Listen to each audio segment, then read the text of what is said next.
हाँ जी students, the next topic that we are going to discuss about is resonance. तो first of all we will start with what is resonance. Resonance की definition की आ। देखो मान लो साडे कोल कोई एक कंपाउंड आ, ठीक है, और आपां ओहदियां बहुत सारियां प्रॉपर्टीज़ जिहड़ियां डिफरेंट प्रॉपर्टीज़ होंदियां उन्हां नूं आपां एक्सप्लेन करना चाहते हैं। ਜਦੋਂ ਕਿਸੇ ਵੀ ਕੰਪਾਊਂਡ ਦੀਆਂ ਸਾਰੀਆਂ ਪ੍ਰੋਪਰਟੀਜ਼ ਨੂੰ ਉਹਦੀ ਸਿੰਗਲ ਸਟਰਕਚਰ ਐਕਸਪਲੇਨ ਨਾ ਕਰ ਸਕੇ ਤਾਂ ਫਿਰ ਸਾਨੂੰ ਉਹਦੀਆਂ ਇੱਕ ਤੋਂ ਜ਼ਿਆਦਾ ਸਟਰਕਚਰਸ ਡਰਾ ਕਰਨੀਆਂ ਪੈਂਦੀਆਂ, ਇੱਕ ਤੋਂ ਜ਼ਿਆਦਾ ਸਟਰਕਚਰਸ ਪ੍ਰਪੋਜ਼ ਕਰਨੀਆਂ ਪੈਂਦੀਆਂ, and this phenomena is called resonance. ਤੋ resonance is simply the existence of more than one structure of a particular compound so that all of its characteristic properties can be explained fully। ਜਿੱਦਾਂ for example ਅਗਰ ਮੈਂ ਬੈਂਜ਼ੀਨ ਦੀ ਗੱਲ ਕਰਾਂ, if I talk about benzene, ਤਾਂ ਬੈਂਜ਼ੀਨ ਦੀਆਂ ਬਹੁਤ ਸਾਰੀਆਂ properties ਦੇ ਵਿੱਚੋਂ ਅਗਰ ਮੈਂ ਇੱਕ ਪ੍ਰੋਪਰਟੀ ਦੀ ਗੱਲ ਕਰਾਂ ਉਹ ਹੈ ਬੌਂਡ ਲੈਂਥ ਦੀ।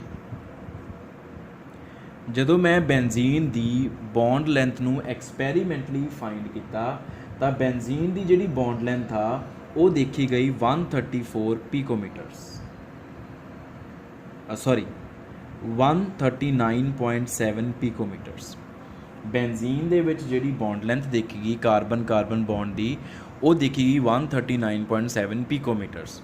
ਤਾਂ ਜਦੋਂ ਬੈਂਜ਼ੀਨ ਦੀ ਇਹ ਵਾਲੀ ਬੌਂਡ ਲੈਂਥ ਦੇਖੀ ਗਈ ਤਾਂ scientist got very much confused, ਕਿਉਂਕਿ ਬੈਂਜ਼ੀਨ ਦੀ ਜਿਹੜੀ ਸਟਰਕਚਰ ਸੀਗੀ ਉਹ ਆਹ ਵਾਲੀ ਸਟਰਕਚਰ ਸੀ ਜਿਹਦੇ ਵਿੱਚ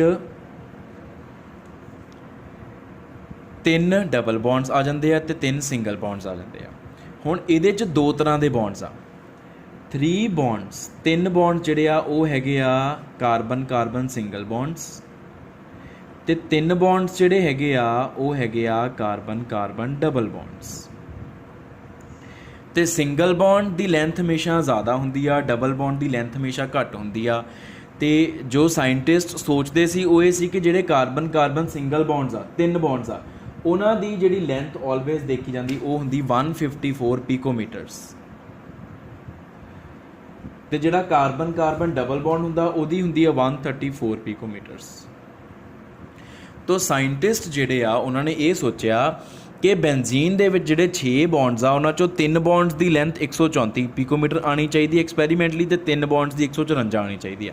ਪਰ ਐਕਸਪੈਰੀਮੈਂਟਲੀ ਕੀ ਦੇਖਿਆ ਗਿਆ ਕਿ 6 ਦੇ 6 ਬੌਂਡਸ ਦੀ ਲੈਂਥ ਸੇਮ ਆ ਗਈ, ਉਹ ਆਈ 139.7, ਜਿਹੜੀ ਕਿ ਇਹਨਾਂ ਦੋਨਾਂ ਵੈਲਿਊਜ਼ ਦੇ ਵਿਚਕਾਰ ਲਾਈ ਕਰਦੀ ਹੈ। ਇਹਦਾ ਮਤਲਬ ਕੀ ਹੋਇਆ, ਇਸ ਬੌਂਡ ਲੈਂਥ ਤੋਂ ਅਸੀਂ ਕੀ ਸਿੱਟਾ ਕੱਢਿਆ ਕਿ ਬੈਂਜ਼ੀਨ ਦੇ ਜਿਹੜੇ 6 ਦੇ 6 ਬੌਂਡਸ ਆ, ਪਹਿਲੀ ਗੱਲ ਤਾਂ ਉਹ ਇਕੁਈਵੈਲੈਂਟ ਆ, all of them are same, ਉਹਨਾਂ 'ਚ ਕੋਈ ਫਰਕ ਨਹੀਂ, 6 ਦੇ 6 ਦੀ ਬੌਂਡ ਲੈਂਥ ਬਿਲਕੁਲ ਸੇਮ ਆ ਗਈ ਆ। ਠੀਕ ਹੈ, ਹੁਣ ਇਹ ਕਿੱਦਾਂ ਪੋਸੀਬਲ ਆ, ਜਦ ਦੋ ਤਰ੍ਹਾਂ ਦੇ ਬੌਂਡਸ ਆ ਤਾਂ ਫਿਰ ਬੌਂਡ ਲੈਂਥ ਵੀ ਦੋ ਡਿਫਰੈਂਟ ਹੋਣੀਆਂ ਚਾਹੀਦੀਆਂ, ਸਾਰੀਆਂ ਦੀਆਂ ਸਾਰੀਆਂ ਬੌਂਡਸ ਦੀ ਲੈਂਥ ਸੇਮ ਕਿੱਦਾਂ ਹੋ ਸਕਦੀ ਆ। ਤਾਂ ਇੱਥੋਂ ਫਿਰ ਇਹ ਆਇਆ ਕਿ ਸ਼ਾਇਦ ਬੈਂਜ਼ੀਨ ਦੀ ਕੋਈ ਹੋਰ ਸਟਰਕਚਰ ਵੀ ਡਰਾ ਹੋ ਸਕਦੀ ਆ। ਤਾਂ ਫਿਰ ਦੂਜੀ ਸਟਰਕਚਰ ਕੀ ਟਰਾਈ ਕੀਤੀ ਗਈ, ਉਹਦੇ ਵਿੱਚ ਬੌਂਡਸ ਦੀ ਪੋਜੀਸ਼ਨ ਚੇਂਜ ਕਰ ਦਿੱਤੀ ਗਈ। ਅਗਰ ਆਪਾਂ ਇਹਨੂੰ 1 2 3 4 5 6 ਵੈਸੇ ਹੀ ਕਹਿ ਦਈਏ, ਵੈਸੇ ਕੋਈ ਹੁੰਦਾ ਨਹੀਂ ਫਰਕ, 6 ਦੀਆਂ 6 ਕਾਰਬਨਸ ਬਿਲਕੁਲ ਸੇਮ ਹੁੰਦੀਆਂ। ਪੁਰਾਣੇ ਸਮੇਂ ਦੀ ਗੱਲ ਕਰਦੇ ਜਦੋਂ ਰੈਜ਼ੋਨੈਂਸ ਦੇ ਬਾਰੇ ਪਤਾ ਨਹੀਂ ਸੀ ਹਲੇ ਸਾਨੂੰ, ਉਦੋਂ ਫਿਰ ਦੂਜੀ ਸਟਰਕਚਰ ਪ੍ਰਪੋਜ਼ ਕੀਤੀ ਗਈ। ਜਦੋਂ ਦੂਜੀ ਸਟਰਕਚਰ ਪ੍ਰਪੋਜ਼ ਕੀਤੀ ਗਈ ਫਿਰ ਸੇਮ ਪ੍ਰੋਬਲਮ, ਦੂਜੀ ਸਟਰਕਚਰ ਦੇ ਵਿੱਚ ਵੀ 3 ਬੌਂਡਸ ਸਿੰਗਲ ਆ ਤੇ 3 ਬੌਂਡਸ ਡਬਲ ਆ, ਜਿਹਦੇ ਕਰਕੇ ਬੌਂਡ ਲੈਂਥ ਦੋ ਤਰ੍ਹਾਂ ਦੀਆਂ ਆਉਣੀਆਂ ਚਾਹੀਦੀਆਂ ਪਰ ਆਉਂਦੀ ਇੱਕੋ ਤਰ੍ਹਾਂ ਦੀ ਸੀ। ਫਿਰ ਇਹ ਸਿੱਟਾ ਕੱਢਿਆ ਗਿਆ ਕਿ ਬੈਂਜ਼ੀਨ ਦੀ ਇੱਕ ਸਟਰਕਚਰ ਨਹੀਂ ਐਗਜ਼ਿਸਟ ਕਰਦੀ, ਬੈਂਜ਼ੀਨ ਦੀਆਂ ਦੋਨੋਂ ਸਟਰਕਚਰਸ ਐਗਜ਼ਿਸਟ ਕਰਦੀਆਂ ਇਕੱਠੀਆਂ ਸਾਈਮਲਟੇਨੀਅਸਲੀ, ਔਰ ਦੋਨਾਂ ਦੀ ਇਕੁਅਲ ਕੰਟਰੀਬਿਊਸ਼ਨ ਦੇ ਨਾਲ, ਦੋਨਾਂ ਦੇ ਕੰਬੀਨੇਸ਼ਨ ਦੇ ਨਾਲ ਇੱਕ ਸਟਰਕਚਰ ਬਣਦੀ ਆ। ਉਹ ਸਟਰਕਚਰ ਇਸ ਤਰੀਕੇ ਦੀ ਹੁੰਦੀ ਆ। ਉਸ ਸਟਰਕਚਰ ਦੇ ਵਿੱਚ ਕੀ ਹੁੰਦਾ ਆ ਕਿ ਸਾਰੇ ਬੌਂਡਸ ਪਿਓਰਲੀ ਸਿੰਗਲ ਨਹੀਂ ਰਹਿੰਦੇ।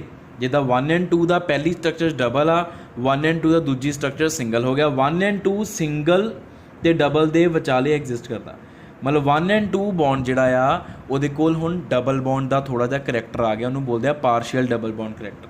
ਇੱਦਾਂ ਹੀ 2 and 3 ਦਾ, ਇੱਦਾਂ ਹੀ 3 and 4 ਦਾ, ਇੱਦਾਂ ਹੀ 4 and 5 ਦਾ, ਇੱਦਾਂ ਹੀ 5 and 6 ਦਾ, ਇੱਦਾਂ ਹੀ 6 and 1 ਦਾ।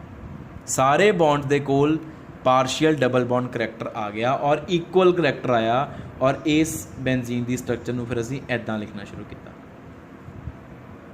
तो जदों ये चीज़ ऑब्जर्व कर ਲਈ ਇਹ ਚੀਜ਼ ਨੂੰ ਕਨਕਲੂਡ ਕਰਕੇ ਇੱਦਾਂ ਡਿਸਾਈਡ ਕਰ ਲਿਆ ਗਿਆ ਕਿ ਬੈਂਜ਼ੀਨ ਦੀਆਂ ਦੋਨੋਂ ਸਟਰਕਚਰਸ ਸਾਈਮਲਟੇਨੀਅਸਲੀ ਐਗਜ਼ਿਸਟ ਕਰਦੀਆਂ ਔਰ both are being converted into one another simultaneously regularly 1 2 ਚ ਕਨਵਰਟ ਹੁੰਦੀ ਹੈ 2 1 ਚ 1 2 ਚ 2 1 ਚ 1 2 ਚ 2 1 ਚ ਜਿਹਦੇ ਕਰਕੇ ਦੋਨੋਂ ਐਗਜ਼ਿਸਟ ਕਰਦੀਆਂ ਔਰ ਦੋਨਾਂ ਦਾ ਕੰਬੀਨੇਸ਼ਨ ਆ ਸਟਰਕਚਰ ਬਣਦੀ ਆ ਔਰ ਇਸ ਸਟਰਕਚਰ ਦੇ ਵਿੱਚ ਸਾਰੇ ਬੌਂਡਸ ਦੀ ਲੈਂਥ ਬਿਲਕੁਲ ਸੇਮ ਆ ਸਾਰੇ ਬੌਂਡਸ ਸਿੰਗਲ ਨਹੀਂ ਹੈਗੇ ਸਾਰੇ ਬੌਂਡਸ ਡਬਲ ਨਹੀਂ ਹੈਗੇ ਸਾਰੇ bonds are single bonds with partial double bond character ਤੇ ਫਿਰ ਜਦੋਂ ਇਸ ਸਟਰਕਚਰ ਦੀ ਗੱਲ ਕਰਦੇ ਹਾਂ ਤਾਂ ਸਾਰੇ ਬੌਂਡ ਦੀ ਲੈਂਥ 139.7 ਪਿਕੋਮੀਟਰ ਜਸਟੀਫਾਈ ਹੋ ਜਾਂਦੀ ਹੈ तो फिर बॉन्ड ਲੈਂਥ ਸਾਰੇ ਬੌਂਡਸ ਦੀ ਸੇਮ ਆ ਇਹ ਉਦੋਂ ਹੀ ਸਿੱਟਾ ਕੱਢ ਸਕਦੇ ਹਾਂ ਜਦੋਂ ਅਸੀਂ ਕਹਿੰਦੇ ਹਾਂ ਕਿ ਬੈਂਜ਼ੀਨ ਦੀਆਂ ਦੋ ਸਟਰਕਚਰਸ ਐਗਜ਼ਿਸਟ ਕਰਦੀਆਂ structure 1 and structure 2 and I have just told you ਕਿ this is called resonance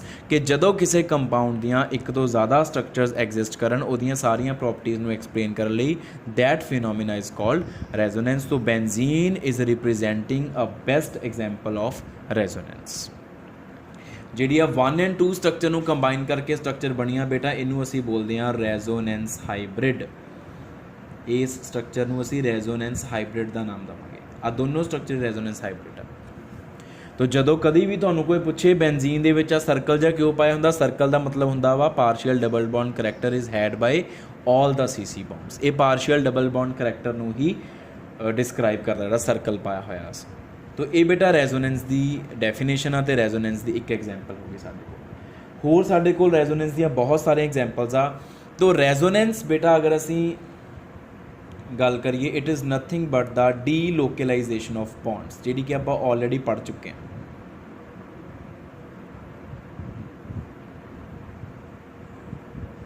resonance is actually delocalization of bonds ਕਿ ਜਦੋਂ ਬੌਂਡਸ ਕਦੀ ਟੁੱਟਦੇ ਆ ਕਦੀ ਬਣਦੇ ਆ ਕਦੀ ਟੁੱਟਦੇ ਆ ਕਦੀ ਬਣਦੇ ਇੱਕ ਬੌਂਡ ਹੁਣ ਹੈਗਾ ਵਾ ਹੁਣ ਹੈ ਹੀ ਨਹੀਂ ਫਿਰ ਬਣ ਗਿਆ ਫਿਰ ਟੁੱਟ ਗਿਆ ਉਹਨੂੰ ਅਸੀਂ ਡੀਲੋਕਲਾਈਜੇਸ਼ਨ ਆਫ ਬੌਂਡਸ ਕਹਿੰਦੇ ਤੇ ਇਹਨੂੰ ਹੀ ਬੇਟਾ ਅਸੀਂ ਰੈਜ਼ੋਨੈਂਸ ਬੋਲਦੇ ਹਾਂ ਜਿੱਦਾਂ ਅਗਰ ਆਪਾਂ ਹੋਰ ਐਗਜ਼ਾਮਪਲ ਦੀ ਗੱਲ ਕਰੀਏ for example I talk about carboxylic acid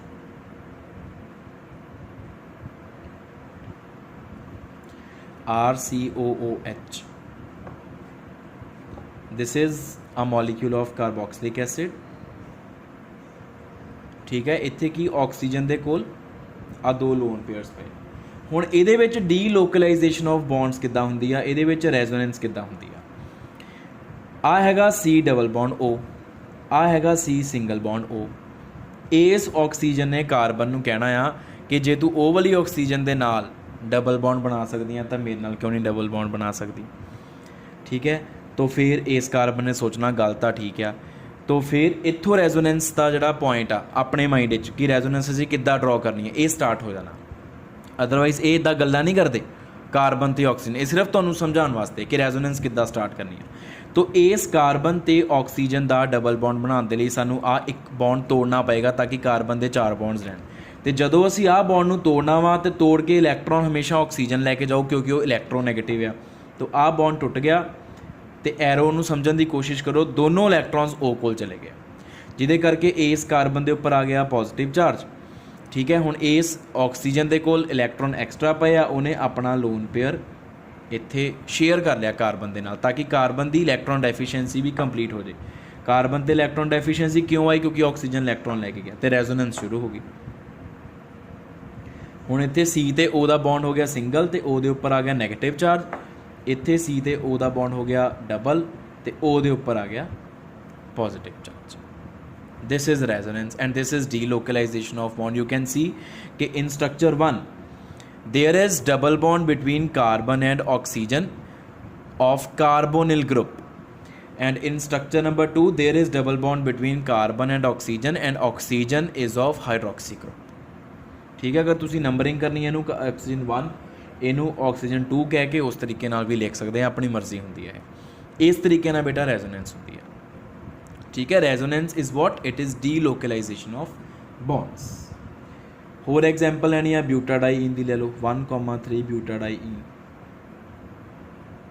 ये तो आप ऑलरेडी डीलोकलाइजेशन भी पढ़ी सी CH2 double bond CH single bond CH double bond CH2 1,3 butadiene 1 2 3 4 ਹੁਣ ਇਹਦੀਆਂ ਸਾਡੇ ਕੋਲ 2 ਸਟਰਕਚਰਸ ਬਣਾ ਸਕਦੇ ਹਾਂ ਅਸੀਂ।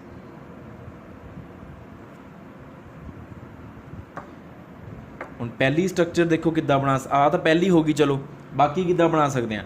ਆ ਬੌਂਡਸ ਨੂੰ ਡੀਲੋਕਲਾਈਜ਼ ਕਰਾ ਦਿਓ। ਡੀਲੋਕਲਾਈਜ਼ ਕਿੱਦਾਂ ਕਰਾ ਸਕਦੇ ਹਾਂ ਕਿ ਦੇਖੋ ਆ ਕਾਰਬਨ ਕਾਰਬਨ ਦਾ ਸਿੰਗਲ ਬੌਂਡ ਆ, ਠੀਕ ਹੈ, ਆ ਕਾਰਬਨ ਕਾਰਬਨ ਦਾ ਡਬਲ, ਆ ਵੀ ਡਬਲ। ਹੁਣ ਮੰਨ ਲਓ ਕਿ ਇਸ ਕਾਰਬਨ ਨੇ ਜਸਟ ਗੱਲਾਂ ਬਾਤਾਂ ਸ਼ੁਰੂ, ਇਸ ਕਾਰਬਨ ਨੇ, ਠੀਕ ਹੈ, ਇਸ ਕਾਰਬਨ ਨੂੰ ਕਿਹਾ ਕਿ ਤੂੰ ਉਹਦੇ ਨਾਲ ਪਾਈ ਬੌਂਡ ਬਣਾ ਕੇ ਬੈਠੀ ਆ, ਮੇਰੇ ਨਾਲ ਬਣਾ ਲੈ, ਮੈਂ ਵੀ ਤਾਂ ਕਾਰਬਨ ਹੀ ਆ, ਉਹ ਵੀ ਕਾਰਬਨ, ਮੈਂ ਵੀ ਕਾਰਬਨ, ਕਾਰਬਨ ਕਾਰਬਨ ਸੇਮ, ਠੀਕ ਹੈ। ਜਾਂ ਇਹਨੇ ਇਹਨੂੰ ਕਿਹਾ ਹੋ ਸਕਦਾ, ਦੋਨੋਂ ਤਰੀਕੇ ਨਾਲ ਗੱਲ ਚੱਲ ਸਕਦੀ ਆ।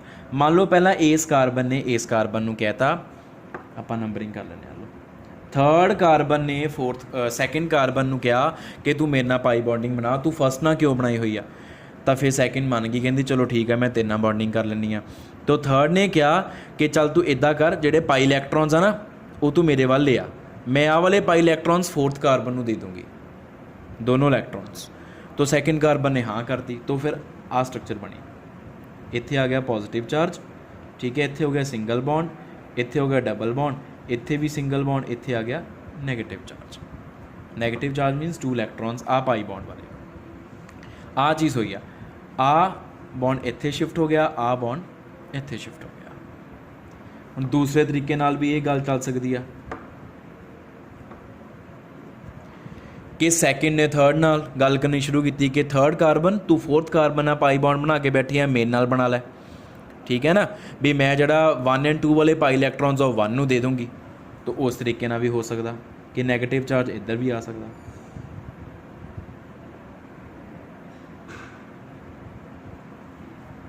ਤਾਂ ਇਹ 3 ਅਸੀਂ ਬੋਲ ਸਕਦੇ ਹਾਂ ਵੀ ਇਹਦੇ ਰੈਜ਼ੋਨੇਟਿੰਗ ਸਟਰਕਚਰਸ ਆ ਰੈਜ਼ੋਨੈਂਸ ਹੋ ਰਹੀ ਹੈ। ਅਤੇ ਰੈਜ਼ੋਨੈਂਸ ਦੇ ਵਿੱਚ ਕੀ ਹੋ ਰਿਹਾ, ਡੀਲੋਕਲਾਈਜੇਸ਼ਨ ਆਫ ਬੌਂਡਸ ਹੀ ਹੋ ਰਹੀ ਆ ਕਿ ਪਾਈ ਬੌਂਡ ਕਦੀ ਕਿੱਥੇ ਹੁੰਦੇ ਆ, ਕਦੀ ਕਿੱਥੇ ਚਲੇ ਜਾਂਦੇ, ਕਦੀ ਕਿੱਥੇ ਹੁੰਦੇ, ਕਦੀ ਕਿੱਥੇ ਚਲੇ ਜਾਂਦੇ ਆ।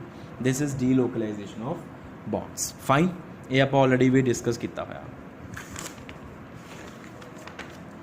ਹੁਣ ਨੈਕਸਟ ਬੇਟਾ ਸਾਡੇ ਕੋਲ ਆ ਜਾਂਦਾ ਵਾ ਕੰਡੀਸ਼ਨਸ ਫॉर ਰੈਜ਼ੋਨੈਂਸ, ਕਿ ਅਗਰ ਅਸੀਂ ਰੈਜ਼ੋਨੈਂਸ ਡਰਾ ਕਰਨੀ ਆ ਤਾਂ ਸਾਨੂੰ ਕਿਹੜੀਆਂ ਕਿਹੜੀਆਂ ਚੀਜ਼ਾਂ ਦਾ ਖਿਆਲ ਰੱਖਣਾ ਪਏਗਾ। ਇਹ ਕੰਡੀਸ਼ਨਸ ਬਹੁਤ ਹੀ ਸਿੰਪਲ ਆ ਬੇਟਾ, ਜਿੱਦਾਂ ਕਿ ਹੁਣ ਮੈਂ ਲਿਖੂੰਗਾ ਨਹੀਂ ਕੰਡੀਸ਼ਨ, ਸਿਰਫ ਬੋਲੂੰਗਾ, ਐਗਜ਼ਾਮਪਲ ਜ਼ਰੂਰ ਲਿਖ ਦੂੰਗਾ ਨਾ। ਜਿੱਦਾਂ ਕਿ ਸਭ ਤੋਂ ਪਹਿਲੀ ਕੰਡੀਸ਼ਨ ਇਹ ਆ ਕਿ ਜਿਹੜੀ ਵੀ ਤੁਸੀਂ ਰੈਜ਼ੋਨੈਂਸ ਜਦੋਂ ਡਰਾ ਕਰਦੇ ਆ, ਰੈਜ਼ੋਨੇਟਿੰਗ ਸਟਰਕਚਰਸ ਜਿਹੜੀਆਂ ਵੀ ਕਿਸੇ ਵੀ ਮੋਲੀਕਿਊਲ ਦੀਆਂ ਡਰਾ ਕਰਦੇ, ਜਿੱਦਾਂ ਆਪਾਂ ਬੈਂਜ਼ੀਨ ਦੀਆਂ 2 ਡਰਾ ਕੀਤੀਆਂ ਸੀ, ਉਹਦੇ ਵਿੱਚ ਜਿਹੜੇ ਐਟਮਸ ਆ, ਐਟਮਸ ਦੀ ਪੋਜੀਸ਼ਨ ਨੂੰ ਨਹੀਂ ਤੁਸੀਂ ਹਿਲਾਉਣਾ, ਐਟਮਸ ਦੀ ਪੋਜੀਸ਼ਨ ਸੇਮ ਰੱਖਣੀ ਆ, ਐਟਮਸ ਦੀ ਹਾਈਬ੍ਰਿਡਾਈਜੇਸ਼ਨ ਸੇਮ ਰੱਖਣੀ ਆ, ਉਹਨਾਂ ਦੀ ਜਿਓਮੈਟਰੀ ਸੇਮ ਰਵੇ,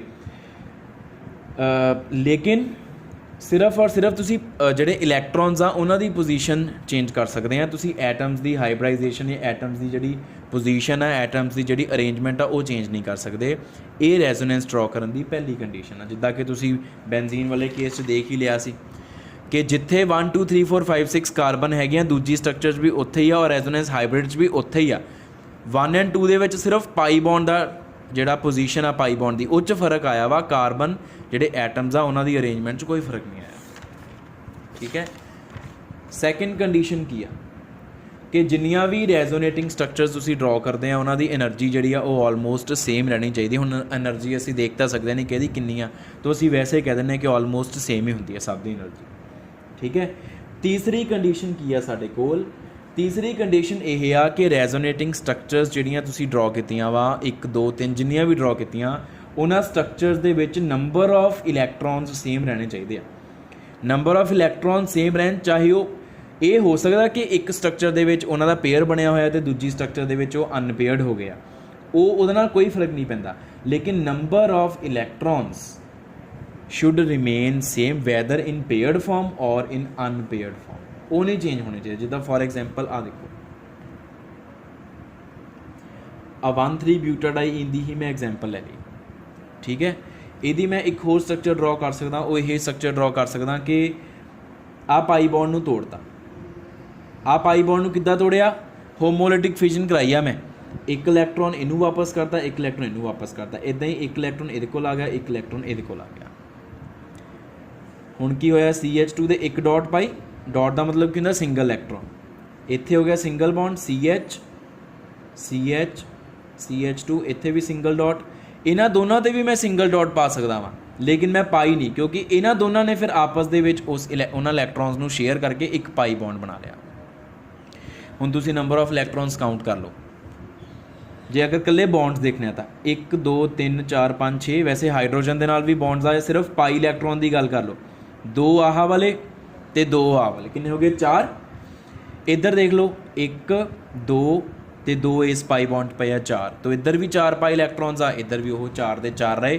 सिर्फ फर्क की पिया कि ये हुण पहला जिहड़े 4 इलैक्ट्रॉन्स सी दो पेयर्स की फॉर्म च सीगे, ये एक पेयर आ तो 2 अनपेयर्ड हो चुके हैं। नंबर ऑफ इलैक्ट्रॉन सेम ही रहे, कोई फर्क नहीं पिया। नैक्सट बेटा आप ये कह सकते हैं कि जिहड़ियां रेजोनेटिंग स्ट्रक्चर्स होंदियां, कॉन्ट्रीब्यूटिंग स्ट्रक्चर्स होंदियां, जिन्नियां मर्जी ड्रॉ करो, लेकिन उहदे विच जिहड़े एटम्स आ उन्हां दे नंबर ऑफ वैलेंस इलैक्ट्रॉन्स नहीं चेंज करने तुसीं। नंबर ऑफ वैलेंस इलैक्ट्रॉन्स ਜਿਹੜੇ ਆ ਉਹ ਉਹੀ ਰਹਿਣੇ ਚਾਹੀਦੇ ਆ ਜੋ ਕੈਮਿਸਟਰੀ ਦੇ ਰੂਲ ਕਹਿੰਦੇ। ਜਿੱਦਾਂ ਫੋਰ ਐਗਜ਼ਾਮਪਲ ਮੰਨ ਲਓ ਸੈਕਿੰਡ ਪੀਰੀਅਡ ਦੇ ਸਾਡੇ ਕੋਲ ਐਟਮਸ ਆ, ਕਾਰਬਨ ਆ, ਆਕਸੀਜਨ ਆ, ਨਾਈਟ੍ਰੋਜਨ ਆ, ਇਹਨਾਂ ਦੇ ਮੈਕਸਿਮਮ ਵੈਲੈਂਸ ਇਲੈਕਟ੍ਰॉन्स 8 ਹੋ ਸਕਦੇ ਆ। ਆਕਟੈਟ ਕੰਪਲੀਟ ਕਰਦੇ ਨਾ ਆਪਾਂ ਇਹਨਾਂ ਦਾ, ਤਾਂ ਇਹਨਾਂ ਦੇ ਆਕਟੈਟ ਦੇ ਵਿੱਚ ਇਹਨਾਂ ਦੇ ਵੈਲੈਂਸ ਸ਼ੈਲ ਦੇ ਵਿੱਚ ਮੈਕਸਿਮਮ 8 ਇਲੈਕਟ੍ਰॉन ਹੋ ਸਕਦੇ ਆ। ਤੇ ਇਦਾਂ ਨਾ ਹੋਵੇ ਕਿ ਤੁਸੀਂ ਰੈਜ਼ੋਨੇਟਿੰਗ ਸਟਰਕਚਰ ਡਰਾ ਕਰੋ ਤੇ 8 ਤੋਂ ਜ਼ਿਆਦਾ ਇਲੈਕਟ੍ਰॉन्स ਪ੍ਰੋਵਾਈਡ ਕਰ ਦਿਓ, ਫਿਰ ਉਹ ਤੁਹਾਡੀ ਜਿਹੜੀ ਸਟਰਕਚਰ ਆ ਉਹ ਗਲਤ ਮੰਨੀ ਜਾਏਗੀ। तो maximum number of valence electron जोड़े आ अगर सैकेंड पीरीयड की गल करिए तो 8 ही रहने चाहिए, ऑक्टेट तो ज़्यादा नहीं इलैक्ट्रॉन तुसी दे सकते। फाइन, ये नैक्सट कंडीशन होगी साढ़े कोल, फोर्थ कंडीशन होगी। दैन बाकी जड़ियाँ ऑलरेडी आप डिस्कस कर लिया कि एनर्जी सेम होनी चाहिए आ। हाँ, ये हो गया conditions for the resonance. Next जो आप रेजोनेंस के रिगार्डिंग डिस्कस कर सकते हैं वो ये आ comparison of stability of different resonating structures। Different resonating structures की स्टेबिलिटी किद्दां कंपेयर करनी आपां, तो उहदे वास्ते बेटा साडे कोल बेसिकली 2-3 पॉइंट्स ही है, ज़्यादा नहीं है।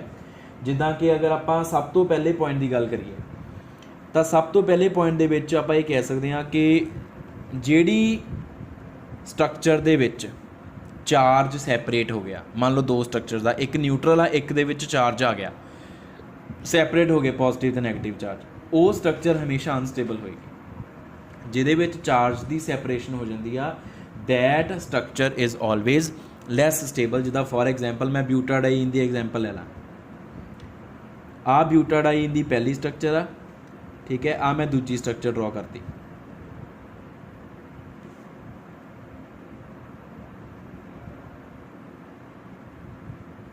ਹੁਣ स्ट्रक्चर नंबर 1 ਦੇ ਵਿੱਚ there is no charge, structure number 2 ਦੇ ਵਿੱਚ there is separation of positive and negative charge, so this will be definitely less stable. जिथे चार्ज सैपरेशन हो जाती है वो स्टेबिलिटी डिक्रीज़ कर जाती है। दूसरा पॉइंट की आ कि ਜਿਹੜੀਆਂ रेजोनेटिंग स्ट्रक्चर असीं ड्रॉ कीतियां, ਜਿਹੜੀ रेजोनेटिंग स्ट्रक्चर ਦੇ ਵਿੱਚ नंबर ऑफ कोवलेंट बॉन्ड्स ज़्यादा होणगे वो ज़्यादा स्टेबल होएगी। मोर is number of covalent bonds in a structure in a resonating structure, more will be it's stability.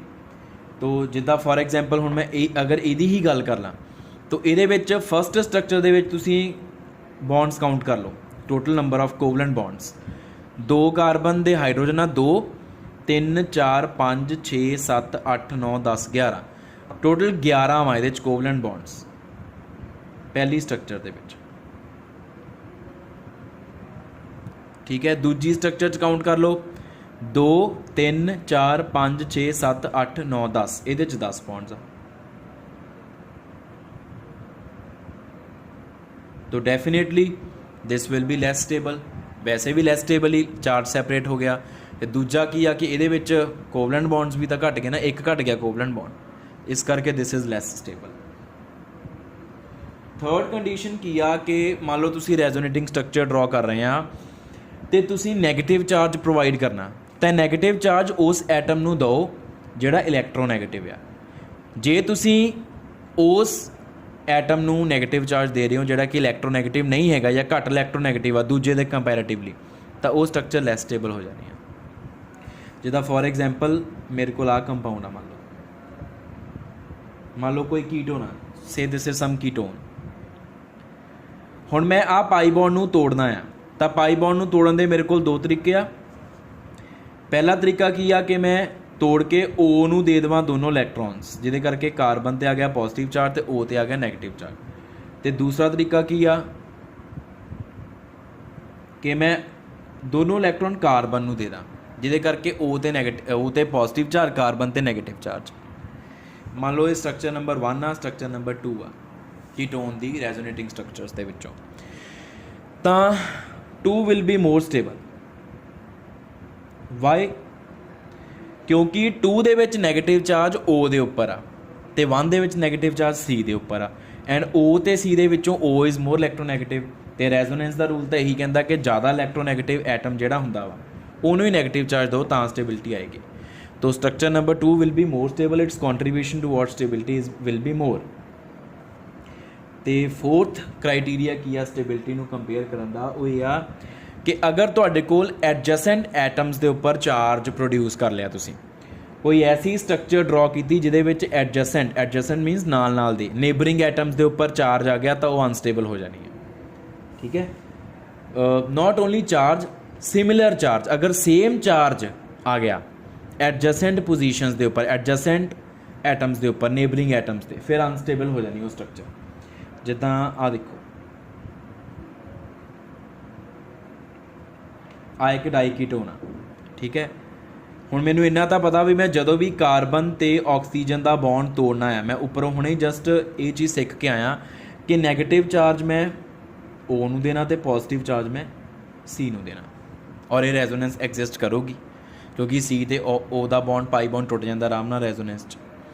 हुण स्ट्रक्चर नंबर 1 है, स्ट्रक्चर नंबर 2, और स्ट्रक्चर नंबर 2 दे विच की आ दोनों कार्बन एडजसेंट आ और दोनों दे पॉजिटिव चार्ज आ गया। डेफिनेटली रिपल्शन होने करके ये स्ट्रक्चर की होगी, it will be less stable because like charges are produced on adjacent atoms.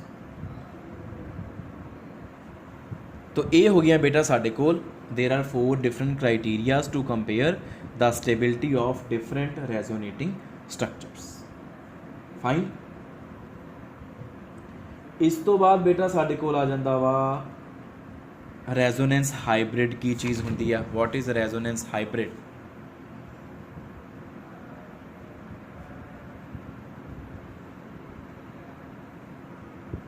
तो resonance hybrid is what? It is combination of all resonating structures.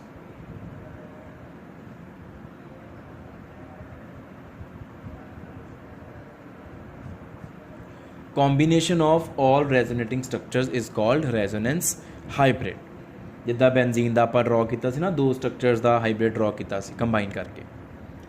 बाकी रेजोनेंस हाइब्रिड दियां properties की हुंदियां वा? पहला हो गया इट इज़ मोस्ट स्टेबल। जिन्नियां भी रेजोनेटिंग स्ट्रक्चर्स तुसीं ड्रॉ करदे आ किसी भी कंपाउंड दियां, ਉਹਦੇ ਚੋਂ ਸਭ ਤੋਂ ਵੱਧ ਸਟੇਬਲ ਰੈਜ਼ੋਨੈਂਸ ਹਾਈਬ੍ਰਿਡ ਹੀ ਹੁੰਦਾ। ਰੈਜ਼ੋਨੈਂਸ ਹਾਈਬ੍ਰਿਡ ਨੂੰ ਵੀ ਆਪਾਂ ਰੈਜ਼ੋਨੇਟਿੰਗ ਸਟਰਕਚਰ ਦਾ ਹੀ ਪਾਰਟ ਮੰਨਦੇ ਆ, but it is actually combination of all the remaining resonating structures and it is most stable. Most stable ਹੋ ਗਿਆ ਤਾਂ it has least energy of all the resonating structures, क्योंकि जिन्नी घट एनर्जी उन्नी ज़्यादा स्टेबिलिटी। ये साडी कैमिस्ट्री का रूल है, जनरल यूनीवर्स का ही रूल है, जिन्नी घट एनर्जी उन्नी ज़्यादा स्टेबिलिटी।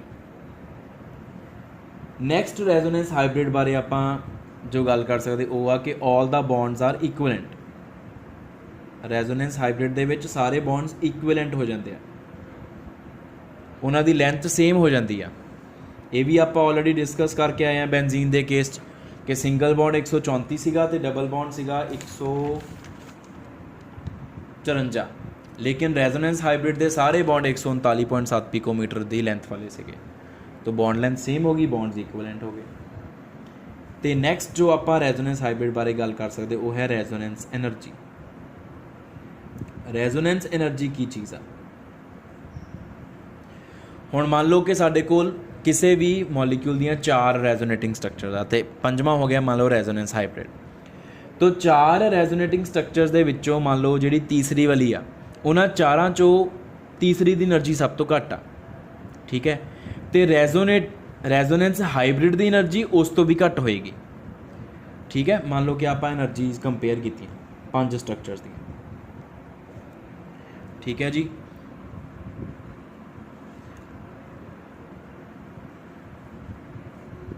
इधर ਨੂੰ એનર્ਜੀ ਮੰਨ ਲਓ ਇਨਕਰੀਜ਼ ਕਰ ਰਹੀ ਆ એનર્ਜੀ ਹੈਗੀ ਆ ਰੈਜ਼ੋਨੈਂਸ ਹਾਈਬ੍ਰਿਡ ਦੀ। ਮੰਨ ਲਓ ਪਹਿਲੀ ਸਟਰਕਚਰ ਦੀ ਆ ਦੂਜੀ ਸਟਰਕਚਰ ਦੀ ਆ ਚੌਥੀ ਸਟਰਕਚਰ ਦੀ ਆ ਤੀਸਰੀ ਸਟਰਕਚਰ ਦੀ એનર્ਜੀ ਆ। ਠੀਕ ਹੈ ਜੀ। ਜਿਹੜਾ એનર્ਜੀ ਡਿਫਰੈਂਸ ਹੋਏਗਾ that is called resonance energy।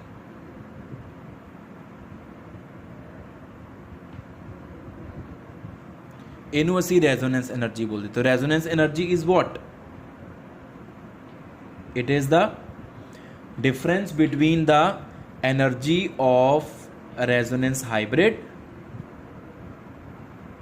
and the energy of most stable resonating structure other than resonance hybrid। resonance hybrid ਤਾਂ most stable ਹੈਗਾ। ਉਸ ਤੋਂ ਇਲਾਵਾ ਜਿਹੜੀਆਂ ਸਟਰਕਚਰਸ ਆ ਉਹਨਾਂ ਚੋਂ ਕਿਹੜੀ ਸਭ ਤੋਂ ਜ਼ਿਆਦਾ ਸਟੇਬਲ ਆ? ਤਾਂ ਇਹਨਾਂ ਦੋਨਾਂ ਦੇ એનર્ਜੀ ਦੇ ਡਿਫਰੈਂਸ ਨੂੰ ਅਸੀਂ ਰੈਜ਼ੋਨੈਂਸ એનર્ਜੀ ਬੋਲਦੇ ਹਾਂ। ਇਹਦਾ ਮੈਗਨੀਚਿਊਡ ਹੀ ਰੱਖ ਲੈਂਦੇ ਆਪਾਂ। ਵੈਸੇ E3 ਅੱਗੇ ਆਊਗਾ ਤੇ ERH ਜਿਹੜਾ ਉਹ ਪਿੱਛੇ ਜਾਊ, ਕਿਉਂਕਿ ਰੈਜ਼ੋਨੈਂਸ ਹਾਈਬ੍ਰਿਡ ਦੀ એનર્ਜੀ E3 ਤੋਂ ਵੀ ਘੱਟ ਹੋਣੀ ਨਾ, ਇਸ ਕਰਕੇ ਇਹਨੂੰ ਅਸੀਂ ਰੈਜ਼ੋਨੈਂਸ એનર્ਜੀ ਦਾ ਨਾਮ ਦਿੰਦੇ ਹਾਂ। ਠੀਕ ਹੈ। more is resonance energy,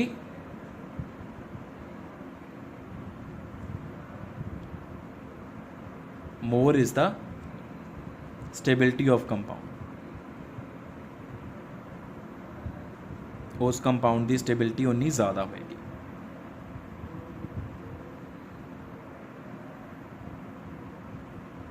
ठीक है बेटा। So this is all about the resonance। What is resonance? How we can draw resonating structures? What conditions should be followed while writing resonating structures? How can we compare stability of various resonating structures? What is resonance hybrid? What are its features? What is resonance energy? And what is the significance of resonance energy? That's it. Thank you.